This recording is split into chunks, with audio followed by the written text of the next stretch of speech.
Bueno, en este segundo audio vamos a continuar con la lectura del ensayo de Michael Minicino titulado La Nueva Era Oscura. En esta ocasión vamos a abordar temas principales como lo son el tema de Theodor Adorno y Walter Benjamin, salvar el ateo marxista, los malos tiempos nuevos y la corrección política. Recordemos que por este ensayo Michael Minicino fue acusado de ser antisemita y neonazi, aunque como iremos viendo en la lectura, él compara al bolchevismo con el nacionalsocialismo. Así pues, entramos en la segunda parte de esta lectura y les invito nuevamente a compartir este audio, ya que el contenido es de lo más revelador. Muchas gracias. Theodor Adorno y Walter Benjamin. Quizás el más importante, aunque menos conocido de los éxitos de la Escuela de Frankfurt, fue la transformación de los medios electrónicos de la radio y la televisión en los poderosos instrumentos de control social que representan hoy en día. Esto surgió del trabajo realizado originalmente por dos hombres que llegaron al instituto a fines de la década de 1920, Theodor Adorno y Walter Benjamin. Después de completar sus estudios en la Universidad de Frankfurt, Walter Benjamin planeaba emigrar a Palestina en 1924 con su amigo Gershom Scholem, quien más tarde se convirtió en uno de los filósofos más famosos de Israel, así como en el principal gnóstico del judaísmo. Pero se lo impidió una historia de amor con Asha Lassis, una actriz letona y colaboradora del Comintern soviético. Lassis lo llevó rápidamente a la isla italiana de Capri, un centro de culto de la época del emperador Tiberio, que luego se usó como base de entrenamiento del Comintern. Benjamin, hasta ahora apolítico, le escribió a Scholem desde Capri que había encontrado una liberación existencial y una visión intensa de la actualidad del comunismo radical. Más tarde, Lassis llevó a Benjamin a Moscú para un mayor adoctrinamiento, donde conoció al dramaturgo Bertolt Brecht, con quien iniciaría una larga colaboración. Poco después, mientras trabajaba en la primera traducción al alemán del poeta francés entusiasta de las drogas Baudelaire, Benjamin comenzó a experimentar seriamente con alucinógenos. En 1927 estuvo en Berlín como parte de un grupo dirigido por Theodor Adorno, estudiando las obras de Lukács. Otros miembros del grupo de estudio incluyeron a Brecht y su socio compositor Kurt Weill. Hans Eisler, otro compositor que más tarde se convertiría en compositor de bandas sonoras de películas de Hollywood y coautor de Adorno del libro de texto Composition for the Film, Composición para el Cine, el fotógrafo de vanguardia Imre Moholy-Nagy y el director Otto Klemperer. De 1928 a 1932, Adorno y Benjamin mantuvieron una intensa colaboración, al final de la cual comenzaron a publicar artículos en la revista del Instituto, Revista de Investigación Social. Benjamin se mantuvo al margen del instituto, en gran parte debido a Adorno, quien más tarde se apropiaría de gran parte de su obra. Cuando Hitler llegó al poder, el personal del instituto huyó, pero mientras que la mayoría fue rápidamente trasladada a nuevos despliegues en los Estados Unidos e Inglaterra, no hubo ofertas de trabajo para Benjamin, probablemente debido al animus de Adorno. Se fue a Francia y después de la invasión alemana, huyó a la frontera española, esperando un arresto momentáneo por parte de la Gestapo. Se desesperó y murió en una lúgubre habitación de hotel por sobredosis de drogas autoadministradas. El trabajo de Benjamin permaneció casi completamente desconocido hasta 1955, cuando Scholem y Adorno publicaron una edición de su material en Alemania.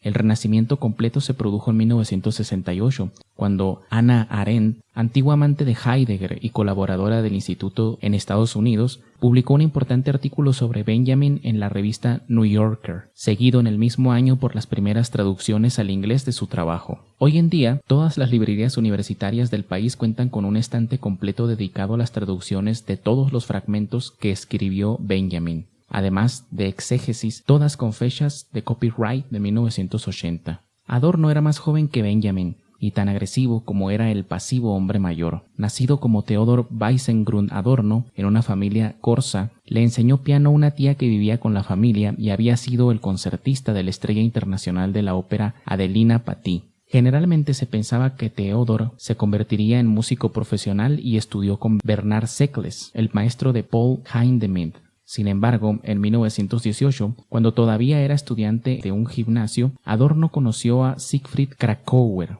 Kracauer era parte de un salón kantiano sionista que se reunía en la casa del rabino Nehemia Nobel en Frankfurt. Otros miembros del círculo Nobel incluían al filósofo Martin Buber, el escritor Franz Rosenwein y dos estudiantes, Leo Lofenthal y Erich Fromm.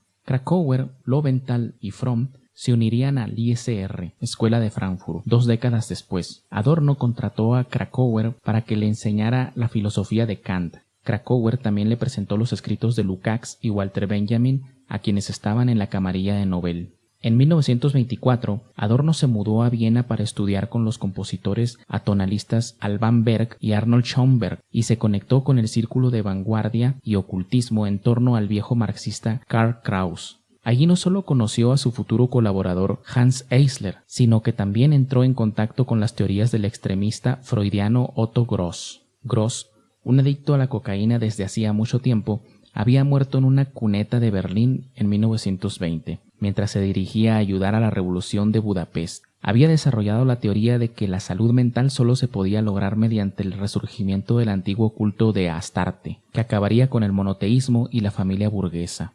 Salvar el ateo marxista. En 1928, Adorno y Benjamin habían satisfecho su pasión por los viajes intelectuales y se establecieron en el ISR, Escuela de Frankfurt, en Alemania para trabajar. Como tema, eligieron un aspecto del problema planteado por Lukács: cómo dar a la estética una base firmemente materialista. Era una cuestión de cierta importancia en ese momento. Las discusiones oficiales soviéticas sobre el arte y la cultura, con sus salvajes giros hacia el realismo socialista y el Proletkult, eran idiotas y solo sirvieron para desacreditar la pretensión del marxismo de la filosofía entre los intelectuales. Los propios escritos de Karl Marx sobre el tema eran en el mejor de los casos esquemáticos y banales. En esencia, el problema de Adorno y Benjamin era Gottfried Wilhelm Leibniz.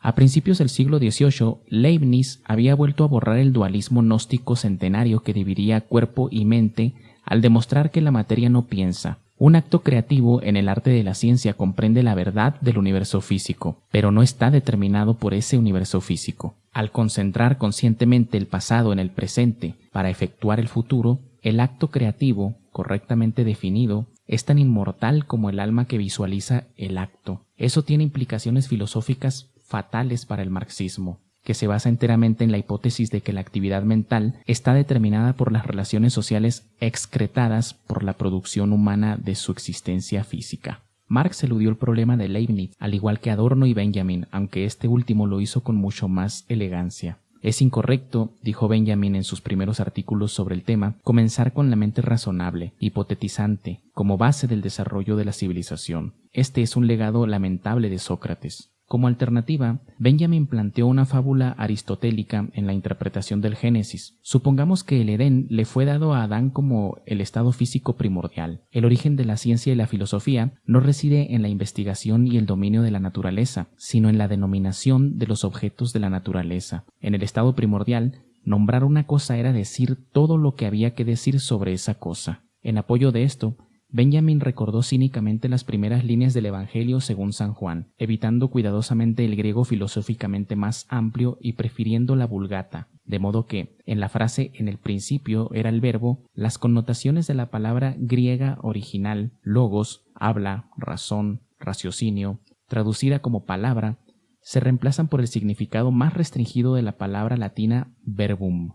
Después de la expulsión del Edén, y el requisito de Dios de que Adán comiera del pan ganado con el sudor de su frente, la metáfora marxista de Benjamin para el desarrollo de las economías, y la mayor maldición del dios de Babel sobre Nimrod, es decir, el desarrollo de los estados-nación con idiomas distintos, que Benjamin y Marx vieron como un proceso negativo alejándose del comunismo primitivo del Edén, la humanidad se alejó del mundo físico. Por lo tanto, continuó Benjamin, los objetos aún emiten un aura de su forma primordial, pero la verdad ahora es irremediablemente esquiva. De hecho, el habla, el lenguaje escrito, el arte, la creatividad misma, aquello por lo que dominamos la fisicalidad, simplemente fomenta el alejamiento al intentar, en la jerga marxista, incorporar los objetos de la naturaleza en las relaciones sociales determinadas por la estructura de clases dominantes en ese punto en la historia. El artista o científico creativo, por lo tanto, es un recipiente, como ion de Rapsod, como se describió a sí mismo Sócrates, o como un moderno defensor de la teoría del caos. El acto creativo surge de la mezcolanza de la cultura como por arte de magia. Cuanto más intenta el hombre burgués transmitir lo que pretende sobre un objeto, menos veraz se vuelve, o, en una de las declaraciones más citadas de Benjamin, la verdad es la muerte de la intención. Nota: Ion de Rhapsode es un diálogo de Platón perteneciente a la serie llamada Primeros Diálogos. Continuamos. Este juego de manos filosófico le permite a uno hacer varias cosas destructivas. Al hacer que la creatividad sea históricamente específica, le quita la inmortalidad y la moralidad.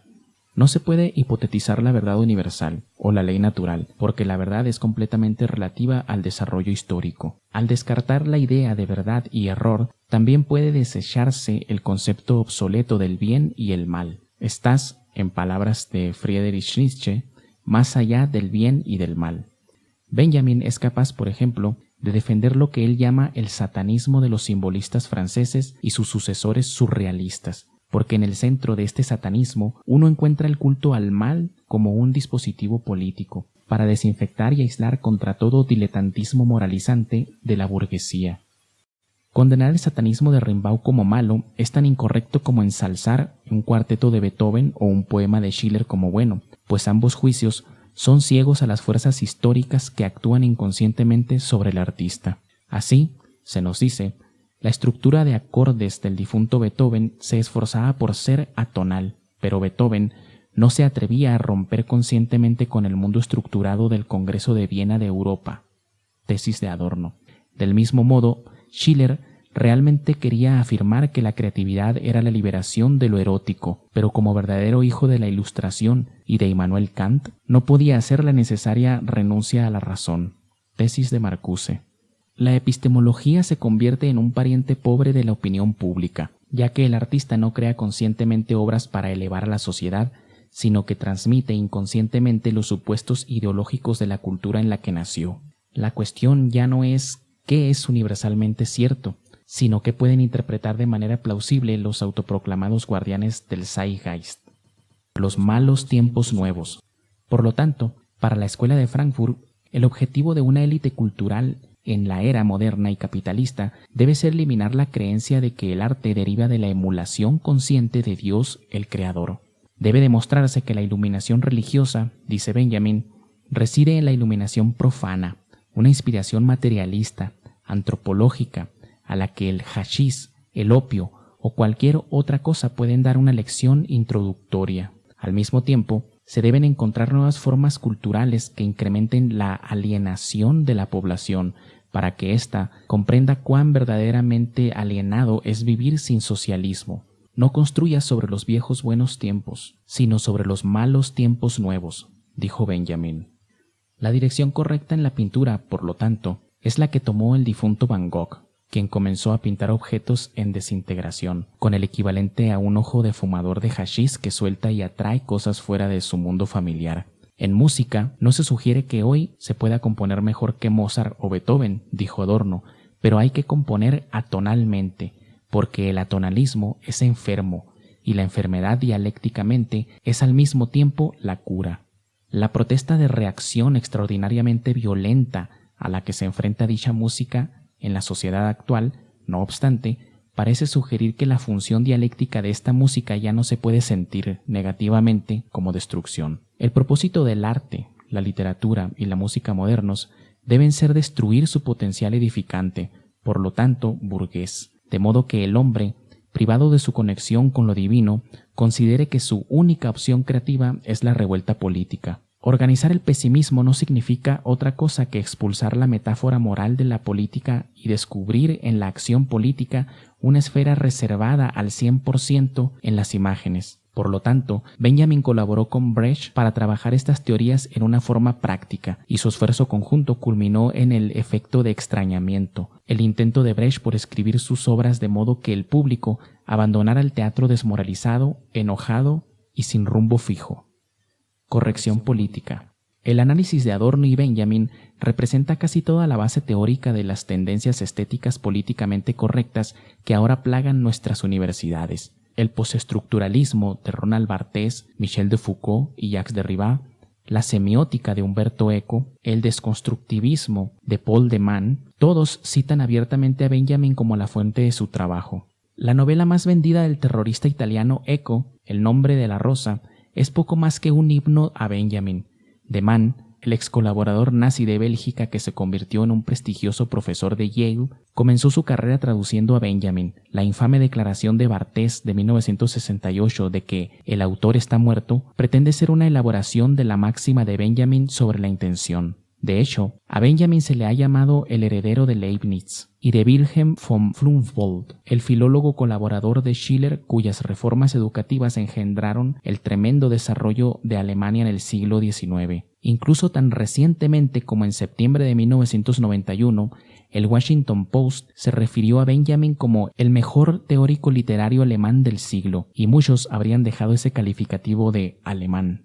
Indudablemente, los lectores han escuchado una u otra historia de terror sobre el cómo un departamento de estudios afroamericanos ha conseguido la prohibición de Otelo porque es racista, o cómo una profesora feminista radical dio una conferencia en una reunión de la Asociación de Idiomas Modernos sobre las brujas como las verdaderas heroínas de Macbeth. Estas atrocidades ocurren porque los perpetradores pueden demostrar de manera plausible en la tradición de Benjamin y Adorno que la intención de Shakespeare es irrelevante. Lo importante es el subtexto, racista o falocéntrico, del que Shakespeare no era consciente cuando escribió. Cuando el Departamento Local de Estudios de la Mujer o el Departamento de Estudios del Tercer Mundo organiza a los estudiantes para que abandonen los clásicos en favor de los autores negros y feministas modernas, las razones dadas son puramente benjaminianas. No es que estos escritores modernos sean mejores, pero de alguna manera son más veraces porque su prosa alienada refleja los problemas sociales modernos que los autores más antiguos ignoraban. A los estudiantes se les enseña que el lenguaje en sí mismo es, como dijo Benjamin, simplemente un conglomerado de nombres falsos impuestos a la sociedad por sus opresores, y se les advierte contra el logocentrismo, la excesiva dependencia burguesa de las palabras.